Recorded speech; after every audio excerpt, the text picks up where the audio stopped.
上週隨住最後一層岩體成功破除，永平號盾構機順利露出，意味住汕頭灣海底隧道正式貫通。盾構機嘅直徑達到14.57米，相當於5層樓左右嘅高度。汕頭灣海底隧道全長9781米，最深處距離海面98.5米，所處海域位於8度高烈度地震區。隧道共需要穿越17條斷層破碎帶，其中盾構段既要穿越長距離嘅堅硬花崗岩地層，礦山段又要穿越只有2米幾幅岩嘅軟弱地層，施工難度國內外罕見，被國鐵集團認定為國內在建風險最高、難度最大嘅隧道之一。汕汕高鐵係國家百縱百橫高速鐵路網沿海通道嘅重要組成部分。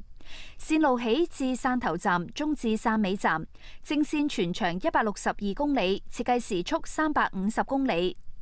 呢個項目汕尾至汕頭南段已經喺2023年12月開通運營。汕頭灣海底隧道貫通後，剩餘段汕頭南至汕頭段預計今年年底具備通車條件。